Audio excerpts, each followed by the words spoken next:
c'est toute une vie d'Église que nous allons ensemble découvrir et partager.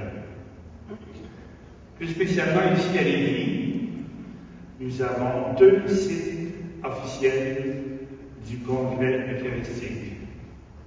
Notre Église de Christ-Roi, pour les activités plus cognitives, telles les conférences, les catéchèses, les témoignages, et pour aussi les activités culturelles de mini-concerts.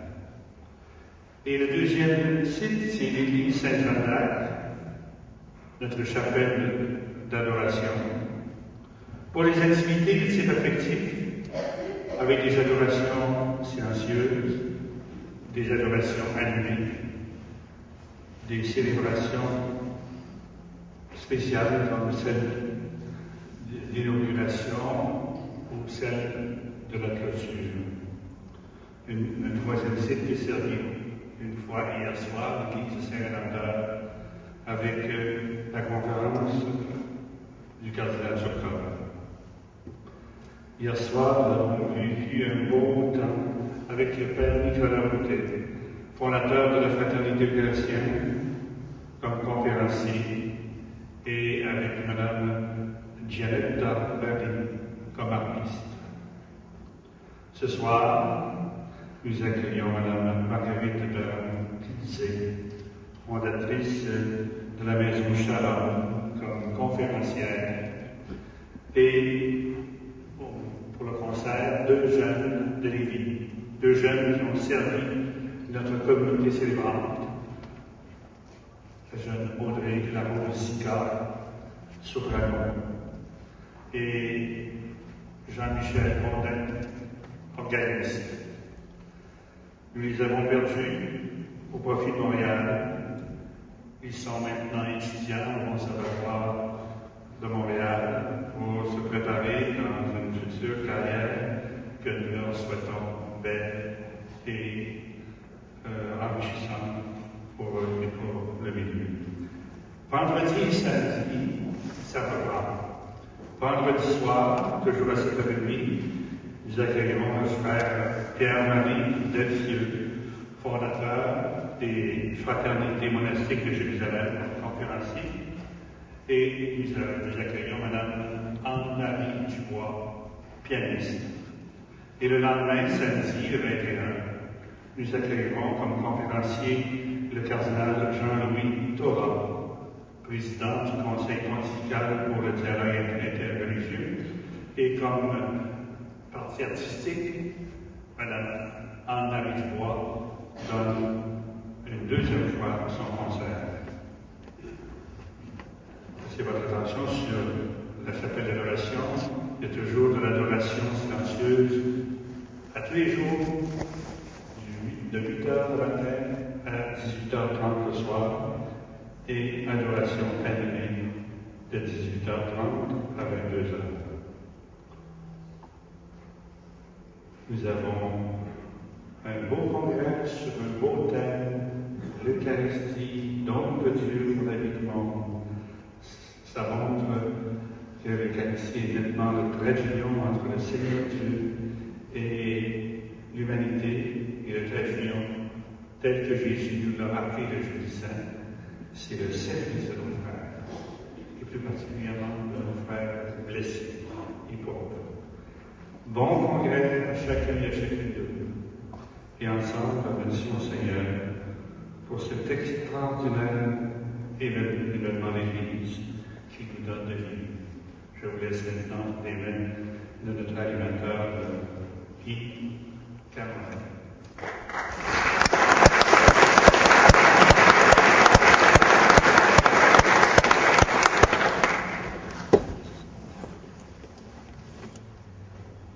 Merci à l'abbé Lacasse pour son accueil. Ce soir, donc, nous avons l'honneur et l'immense plaisir d'accueillir Mme Marguerite Berry du Burundi, que je vous présenterai dans quelques instants de façon un petit peu plus précise. Je dis tout de suite que la conférence de Mme Berry durera environ 25 minutes. Et il va suivre cette conférence une période d'échange entre elle et l'assistance. Donc, vous pourrez poser toutes les questions que vous jugerez les plus pertinentes pour l'ensemble de l'assistance de ce soir. Tout de suite après la période de questions, Mme Carole Lagacé vous présentera plus en détail aussi les deux artistes invités de ce soir, qui nous feront l'honneur de nous donner un concert d'une cinquantaine de minutes, à peu près eux aussi. Ça veut dire que le programme de ce soir aura une durée globale d'environ 2 heures. Avant de lancer ce programme, permettez-moi toutefois de vous communiquer quelques autres indications d'ordre pratique. À des fins de sécurité, je vous invite d'abord à noter l'emplacement des sorties d'église aux deux extrémités de la nef, à l'arrière et des deux côtés à l'avant. Je vous signale également qu'il y a des salles de toilettes à l'étage inférieur. Elles sont accessibles par les escaliers situés près des entrées latérales de l'église, donc à gauche et à droite, ici en avant. S'il devait arriver un problème ou un besoin particulier, vous pouvez lever la main pour attirer l'attention des bénévoles qui sont présents dans l'assistance et qui pourront porter assistance si besoin d'eux.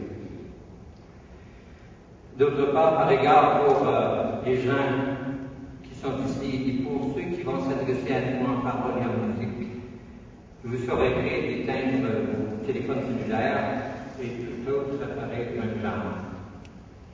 Enfin, je vous rappelle que l'accès à la conférence et au concert de ce soir est gratuit. Toutefois, à la sortie, les bénévoles vous tendront la main afin de recueillir vos contributions volontaires qui auront l'avantage de compenser une partie des frais d'organisation de l'événement. Nous vous remercions donc d'avance de votre générosité, de votre attention et surtout de l'accueil chaleureux que vous saurez faire à nos distingués invités. Ce soir donc, nous avons le privilège d'accueillir parmi nous Mme Marguerite Barengitse du Burundi.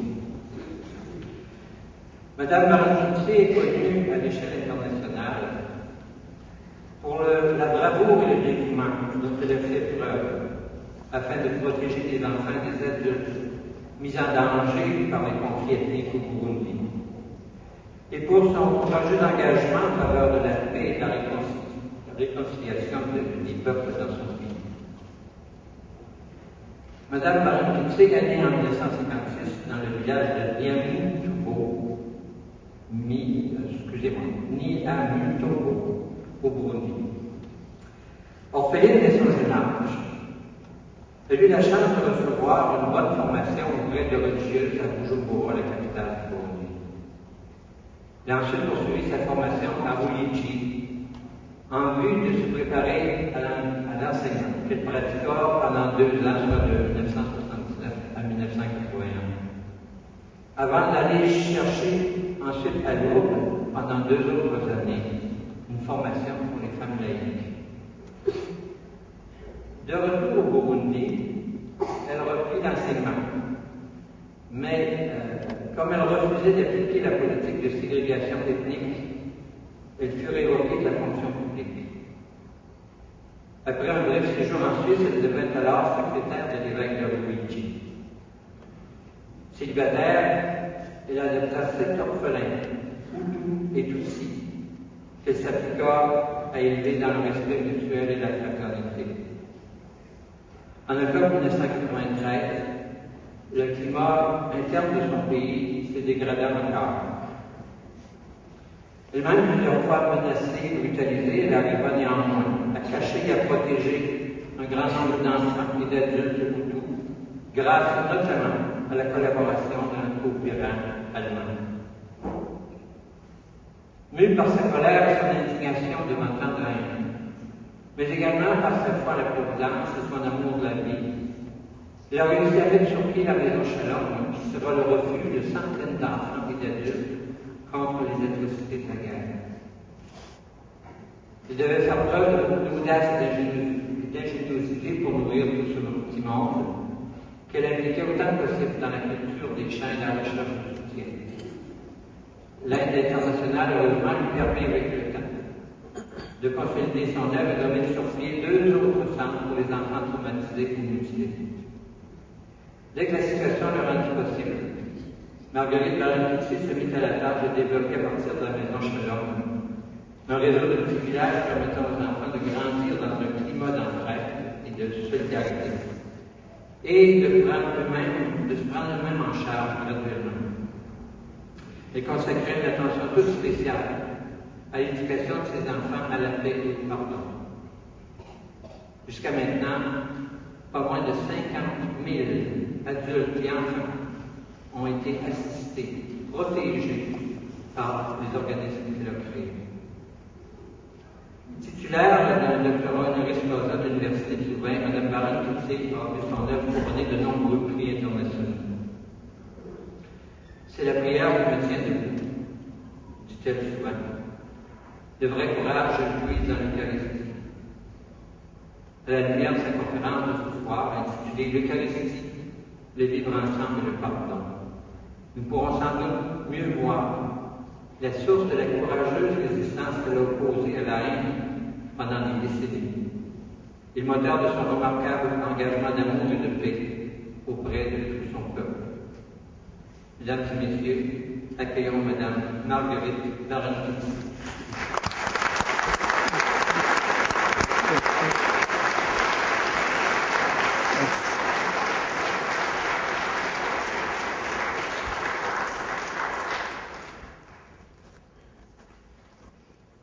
Je dois m'asseoir. Bonsoir tout le monde. C'est toujours difficile pour moi de devoir parler après qu'on m'ait présenté. Alors je me dis, est-ce qu'il faut répéter ce qu'on a dit? Mais parfois on se trompe parce que je viens d'un tout petit pays et si je devais demander aux personnes assises ici où se trouve le Burundi, je crois que, comme j'ai enseigné, la plupart des personnes ne connaissaient pas où se trouve le Burundi. Mais peu importe. Je viens ici pas vous raconter des atrocités, mais les merveilles de Dieu. Et alors, comme je dérange beaucoup, je vous demande une petite patience.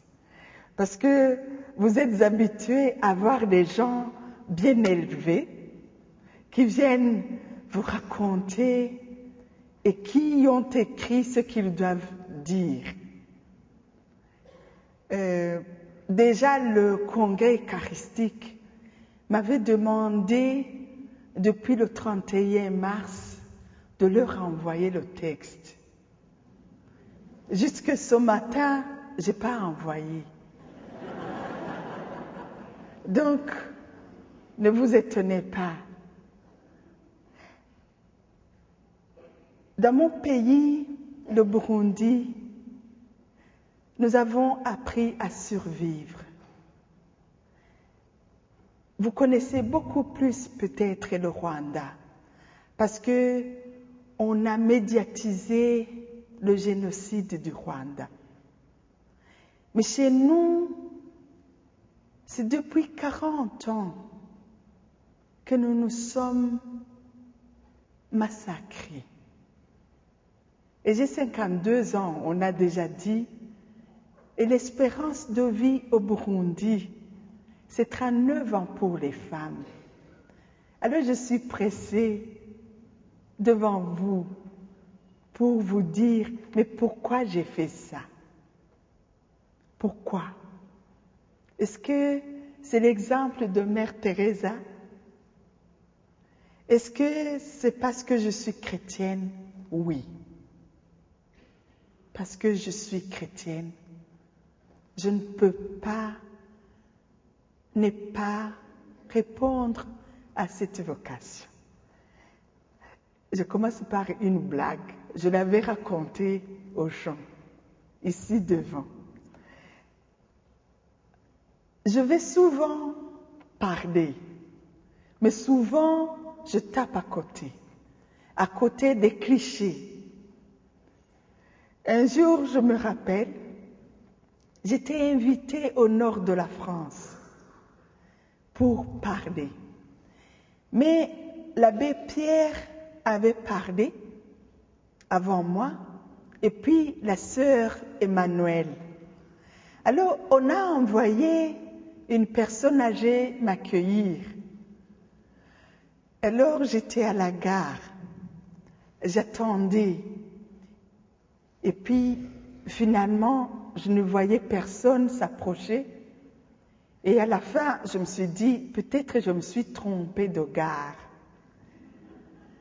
Et puis, j'ai vu tout doucement une personne âgée s'approcher et me dire, vous venez de quel pays? Je dis, je viens du Burundi. Elle dit, sûrement que vous la connaissez, la vieille religieuse qui s'occupe des orphelins au Burundi. Et puis, je dis, comment elle s'appelle?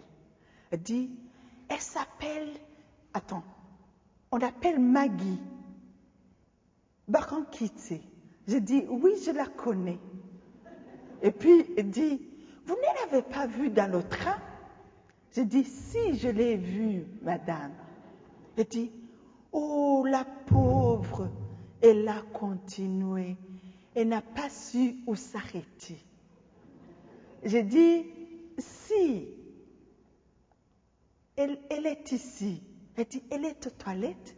Je dis, non, elle est devant vous. Je dis, oh bon, c'est une femme comme tout le monde. Mais c'est vrai. Alors je ne blesse personne. Vous voyez, dans l'église, nous avons voulu donner, c'est vrai, c'est hiérarchisé. Alors, nous oublions que chaque baptisé, chaque chrétien doit vivre le message du Christ jusqu'au bout, jusqu'à la croix. Il n'y a pas des œuvres où on se dit, voilà, ça on les laisse aux autres. Et les pauvres religieux et religieuses doivent se démener. Et puis, nous, les laïcs, nous disons, ah, c'est pas notre affaire. C'est notre affaire à nous tous. Et je suis heureuse de venir vous raconter cette histoire qui n'est pas mienne, qui est vôtre. Parce que c'est une histoire d'un chrétien qui a refusé le schéma qu'on lui a donné. Cette chrétienne, baptisée le même jour de ma naissance, le 21 juillet 1956, comme je naissais et maman était gravement malade, on m'a baptisée le même jour. On m'a donné cette joie de me sentir en famille aujourd'hui et de célébrer avec vous les 400 ans. Et à travers cette souffrance que j'ai vécue, je vais vous dire qu'il n'y a pas de fatalité dans notre vie. Tout a basculé peut-être depuis la guerre dans mon pays. Et les chrétiens, vous savez qu'au Burundi, 80% de la population est baptisée. Je ne veux pas utiliser le mot chrétien. Mais malheureusement, même les chrétiens, nous sommes habitués à parler de la guerre comme si c'était normal, à dire que c'est un événement. Ce qui m'est arrivé au Burundi, on a tué depuis 1965. Mais les gens ont continué à aller à la messe. En 1972 encore, les chrétiens se sont entredéchirés. ça va vous étonner, je vais parler de 2 ethnies au Burundi qui se sont toujours chicanées. Et toujours on donne le tort aux autres. On dit c'est à cause de la colonisation. Ce sont les Belges qui nous ont appris à nous entretuer. Et c'est faux. Parce que 40 ans après la colonisation, on s'entretue encore. Alors, à 16 ans, je me rappelle, j'étudiais dans un lycée. Et j'ai vu des militaires venir prendre nos professeurs. Nous les Tutsis, je suis Tutsi, comme cette armée était Tutsi, voilà, nous n'avons pas réagi. J'avais 16 ans, je me rappelle, et j'ai réagi. Comme je suis née rebelle, et que ma famille toujours disait, la voilà la rebelle. On m'appelait la rouge de la famille. Aujourd'hui, alors, je vais encore une fois vous déranger. J'ai dit, mais c'est faux. Vous allez aller à la messe. On a pris nos professeurs et nous allons communier à la même table sans compassion. Nous n'avons pas parlé. Moi, je suis sortie. Et la religieuse, les sœurs, m'ont dit, c'est très dangereux. Vous voyez comment nous, les chrétiens, malgré qu'on communie, c'est très dangereux. Très dangereux comment? Nous n'avons qu'une seule vocation, créée par amour pour aimer. Voilà la plus belle vocation. Voilà ce que je viens vous raconter. Je dis, moi, en tout cas, si c'est comme ça, je pars. Je suis partie de l'école. J'ai demandé à ma famille, qui était Tutsi, j'ai dit, mais c'est quoi cette histoire de Hutus? Elle dit, les Hutus sont des rebelles. Je dis, mais à l'église, nous allons communier à la même table. Nous offrons nos offrandes à ce Christ qui a ouvert les bras et qui a accepté d'accueillir tout le monde, mais nous voilà, nous nous divisons. J'avais mal au cœur. Et c'est là où s'est née ma vocation. J'ai dit, quand je vais terminer mes études, je vais devenir enseignante et pouvoir donner aux enfants cette belle vocation d'enfant de Dieu. Malheureusement, j'étais trop jeune. Et le climat politique ne m'a pas permis de m'épanouir. Mais ce rêve, aujourd'hui, je peux vous dire, devant vous, a été réalisé, mais avec beaucoup d'embûches. Je vais sauter les étapes, arriver, tout a basculé le 24 octobre 1993. Le jour où j'ai dû fuir. Fuir parce que le pays était à feu et à sang. On a assassiné le président burundais, le premier qui avait été élu démocratiquement. Parce que pendant 40 ans, c'était un régime militaire. Alors je peux vous choquer, je suis Tutsi. Et c'était des Tutsis comme moi. Mais moi, je m'en fous. Avant d'être Tutsi, je suis chrétienne. Parce que Tutsi, je ne l'ai pas choisi. Mais chrétienne, oui. Aujourd'hui, je peux poser un acte chrétien. Mais je ne poserai jamais un acte Tutsi. Et c'est stupide qu'on tue des personnes à cause de leur appartenance ethnique. Parce qu'ils n'ont pas choisi. Si on me dit que je suis chrétienne, là je peux comprendre, parce que c'est un choix. Mais naître Tutsi, ce n'est pas une valeur en soi. Je l'accepte, c'est mon identité. Je suis née au Burundi, mais ce n'est pas une fierté beaucoup plus que les autres. Dieu m'a donné une terre qui s'appelle le Burundi, mais m'a permis par mon baptême, je peux renier mon baptême. Je peux aujourd'hui devenir musulmane. Mais aujourd'hui, je ne peux pas renier que je suis burundaise. Et c'est très stupide. Ce jour-là, après avoir assassiné le président le 21 octobre 1993, les Hutus voisins des Tutsis, ils ont commencé à massacrer leurs voisins Tutsis par révolte en disant « vous avez assassiné notre président ». Et moi, j'avais accueilli chez moi avant la guerre 4 enfants Hutus et 3 enfants Tutsis que j'avais adoptés. Malheureusement, on a massacré ma famille. On a tué 60 personnes de ma famille. Je ne dis pas que ce sont des Hutus, quelques individus Hutus. Et je ne voulais pas globaliser, je ne voulais pas avoir la haine, parce que être chrétien, c'est savoir toujours pardonner, aller au-delà des offenses. J'ai voulu fuir avec ces enfants. Je ne voulais pas me séparer de ces enfants. Malheureusement, les Hutus qui fuyaient vers la Tanzanie m'ont dit « Marguerite, on ne peut pas vous cacher. C'est trop visible. Vous êtes Tutsi. On ne pourra pas vous cacher. » J'ai voulu suivre mes oncles rescapés vers le camp militaire, donc Tutsi, parce que l'armée burundaise jusqu'en 1993 était majoritairement Tutsi.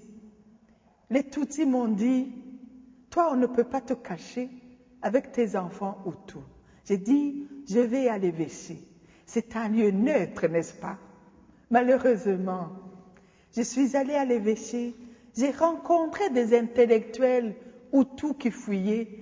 Je leur ai dit, nous sommes des chrétiens, nous allons nous mettre ensemble à prier et à prier pour le péché burundais et à offrir l'Eucharistie. J'ai dit aux prêtres Hutus qui étaient là, vous allez nous aider aussi, nous allons célébrer la messe.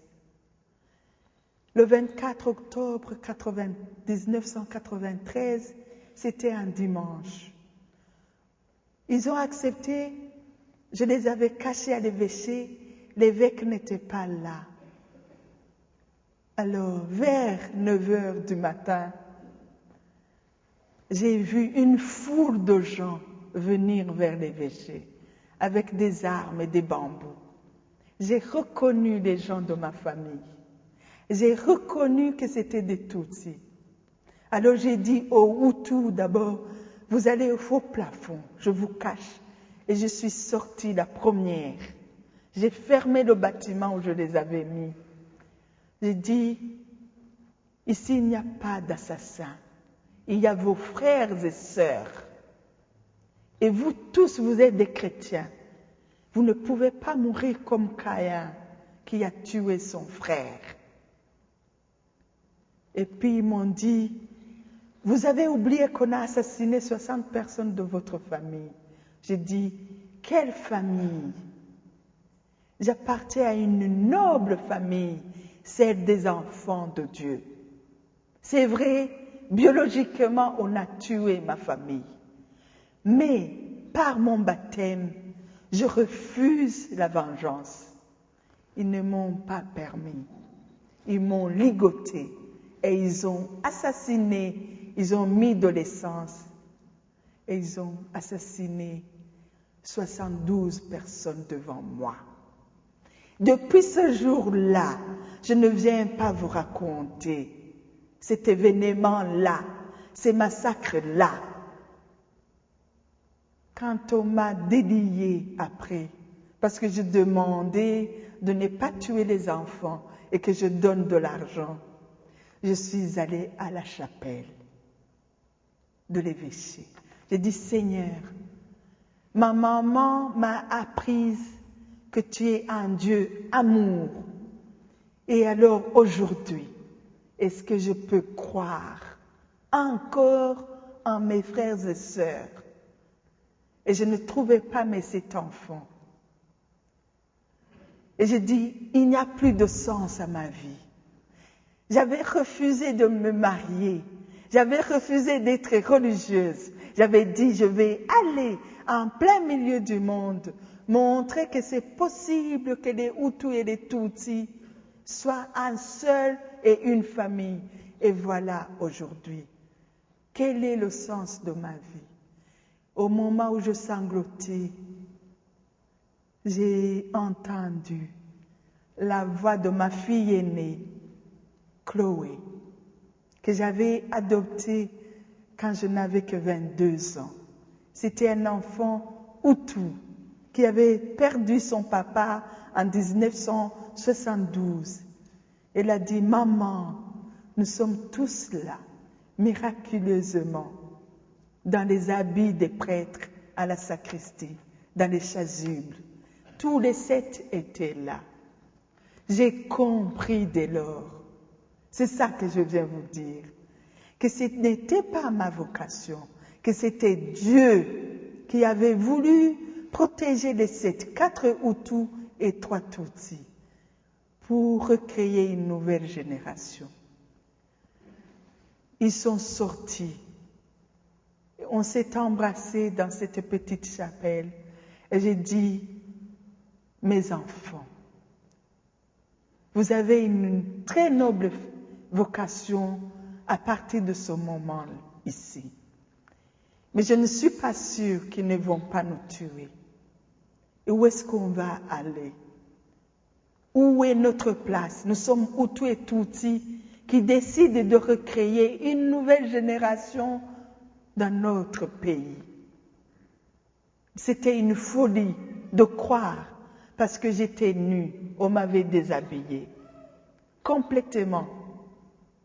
J'avais juste un morceau de tissu, de rideau très transparent. Et puis les enfants ont cherché un t-shirt, ils m'ont donné.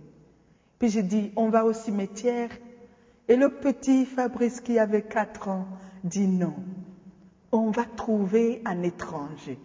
J'ai dit, quel étranger? Il dit, on va aller à la coopération belge, plutôt allemande. Eux, ils ne sont ni Hutus ni Tutsis.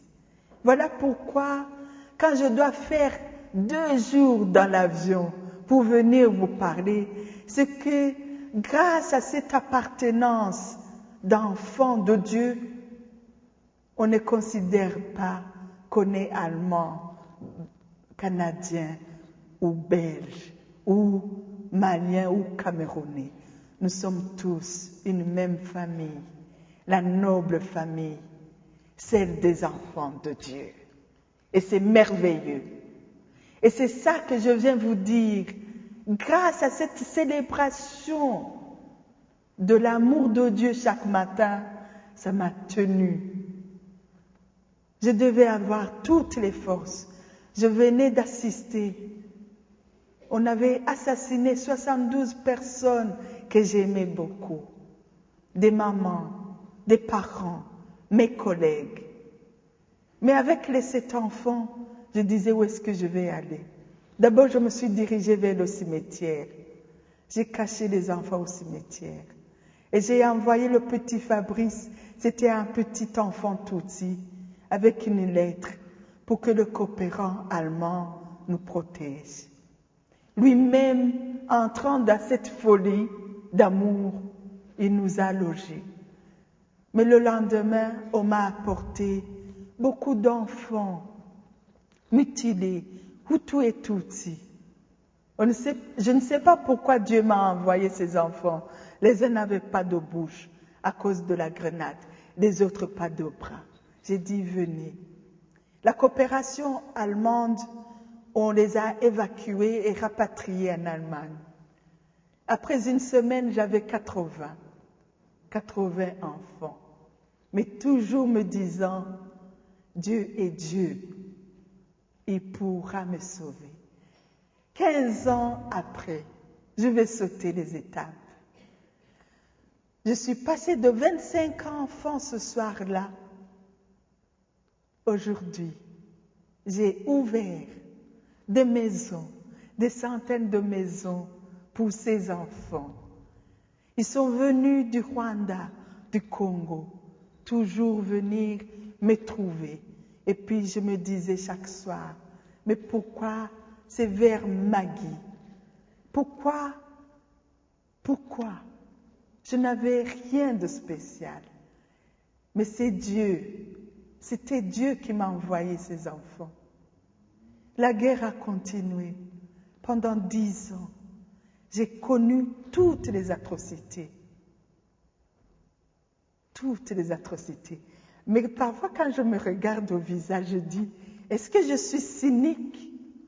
Parce que ces atrocités ne sont pas sur mon visage. Pourquoi? À chaque fois que je célébrais la messe, chaque matin, je disais au Seigneur, Seigneur, tu vas faire éclater tes merveilles et que je n'y mette aucun obstacle. Et il a fait éclater ses merveilles. 5 ans après, j'ai dû ouvrir d'autres maisons. Mais 10 ans après, la guerre continuait. Je me retrouvais devant 251 bébés d'au moins d'une année. D'au moins d'une année. Et je trouvais toujours quelque chose à manger pour ces enfants. Quand les gens se fâchent et disent il n'y a pas de générosité, je dis taisez-vous, c'est faux. Et quand l'Occident ou l'Amérique du Nord sanglote sur l'Afrique et montre seulement des images comme les images du Darfour, je dis non, l'Afrique n'est pas perdue. Parce que ce n'est pas à vous de porter le monde sur vos épaules. C'est Dieu qui porte le monde. Puisque nous célébrons cette Eucharistie et que nous sommes aujourd'hui en train de célébrer le congrès eucharistique, j'aimerais que nous soyons cool et que tous ces mouvements-là, vous savez ce qui se passe dans l'Église, pourquoi nous nous perdons? Nous voulons que l'Église soit une ONG. ONG. Nous voulons la publicité de Dieu. Nous essayons de mettre toutes les pancartes. Et parfois, ils rigolent parce que nous tapons à côté. N'est-ce pas? Qu'on tape souvent à côté. Et moi, j'ai voulu aussi organiser sans Dieu la maison Shalom. Parce que chaque fois que j'allais demander de l'aide à l'UNICEF, ils me demandaient les stratégies, les mécanismes. Alors, je cherchais comme tout le monde à faire des projets. Mais le lendemain, quand l'UNICEF venait, me retirer les fonds. Parce qu'il disait, tu n'as pas suivi. Tu n'as pas suivi. Et finalement, j'ai appris à les punir. Chaque fois qu'ils me donnaient des formulaires à remplir, j'écrivais partout « amour, amour, amour ».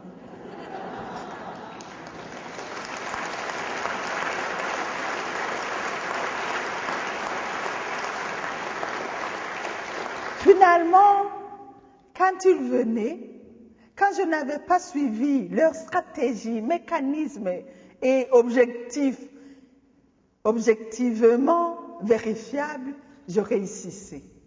Et finalement, ils finissaient par me donner des prix. Parce que, avec 5 lettres d'alphabet, je réussissais beaucoup mieux que des papiers. Je réussissais. Et alors, je vais vous décevoir. C'est pour cela que je me suis dit, si je me mets à écrire, je vais échouer. Parce que je vais suivre à la lettre et prendre les livres qu'on m'a donnés pour copier les phrases. Mais je ne vous dirai pas ce que je vis personnellement. Cette maison Shalom, c'est pas moi qui l'ai créée. Ce sont les enfants. Aujourd'hui, à la maison Shalom, habitent des enfants anciens soldats, des enfants qui ont tué. Et j'aime raconter cette histoire de mon premier enfant soldat, qui est aujourd'hui mon chauffeur. Maintes fois, j'allais sur la route et on m'avait empêché. Parce que des ONG, il y a des zones rouges où ils ne doivent pas aller avec des véhicules qu'ils ont reçus des grandes organisations onusiennes. Parce qu'il ne faut pas dépasser ça. Et un jour, voilà, je me dis, avec ce véhicule de l'UNICEF, je vais quand même partir. Et je tombe dedans, au milieu des rebelles. Et le premier qui était devant, c'était un enfant soldat. Il me dit, agenouille-toi. J'ai dit, moi, m'agenouiller devant mon enfant? Il dit, moi, tu n'es pas ma maman. J'ai dit, si. Moi, je n'ai pas mes enfants biologiques. Je suis à la recherche de tous ces enfants qui ont été créés à l'image de Dieu et qu'aujourd'hui on a rendu assassins. Et puis il dit, ah, ça m'intéresse. Donc vous m'aimez? J'ai dit, si, c'est pour cela. Mais on m'a dit de te tuer. J'ai dit, vous me tuerez après, moi je vais vous sauver. Et puis il dit, et où est-ce que je vais mettre cette arme? J'ai dit, tu la mets dans la brousse. Il dit, non, on risque de me tuer, je viendrai demain. Et alors, cet enfant qui avait 14 ans, aujourd'hui qui a 28 ans, est venu et est mon chauffeur. Et c'est lui qui a permis d'aller vers les autres pour les ramener. Et les Nations Unies m'ont dit, c'est pas comme ça qu'on démobilise les enfants. Il faut des projets. Alors vous comprenez que si nous voulons faire de Dieu notre projet et que nous voulons que l'Eucharistie, elle aussi, soit un projet, nous ratons tout. Nous pouvons sortir de cette église. Vous êtes devant une personne qui est folle. Vous savez comment on m'appelle dans mon pays? La folle. Et j'accepte. Et vous savez comment on m'appelle dans les journaux? Une sainte en enfer. Je dis non, pas question. Mon pays n'est pas en enfer. Et quand je viens hier à l'aéroport, quand j'ai vu comment on nous fouille, la police m'a demandé, qu'est-ce que vous venez faire ici? J'ai dit, je viens voir mes frères. Je dis, mais vous m'empêchez d'aller voir mes frères et sœurs. Ah, vous êtes de nationalité canadienne? Je dis, mais non, la nationalité de Dieu. Dieu nous a donné cette terre. Il nous a donné tous ces pays. Et voilà, nous devons nous déclarer et parfois vous mentir. Ah oui, on vous a eu, on vous mentira et nous viendrons. Mais si on avait compris cette mission du Christ et ce pardon, je vais terminer parce que j'ai donné 25 minutes pour vous pour poser des questions. Que c'est beau d'être chrétien, que c'est merveilleux. J'aime aller à la prison. Chaque dimanche, j'accompagne, quand je suis au Burundi, l'aumônier. Et c'est en 1994, je suis allée à la prison. Et puis, il y a des cachots qu'on ne peut pas visiter, des grands criminels, comme si Dieu n'a pas aussi sauvé ces criminels. Alors que Dieu, Jésus à la croix, quand le bon larron lui a demandé, quand tu seras en paradis, pense à moi. Il lui a dit quoi? Qu'est-ce qu'il lui a répondu? Ce soir même, tu seras en paradis avec moi. Il ne lui a pas dit, grand brigand, tu dois d'abord payer. Moi, je suis fils de Dieu et voilà comment on m'a humilié. Toi, au moins, tu mérites ça. Il lui a dit, ce soir même, tu seras en paradis avec moi. Alors, avec la même foi, la même force, je demande qu'on ouvre au cachot. Et c'était quelqu'un qui avait brûlé mes 3 tantes, brûlées vives. Et puis, il dit, Maggie, pourquoi tu viens me voir? J'ai dit, parce que je sais que créé à l'image de Dieu, cette image ne vous quitte jamais. Même après avoir brûlé mes tentes, tu es toujours la bien-aimée de Dieu. Un God live. J'aime ce prénom. Et puis il me regarde.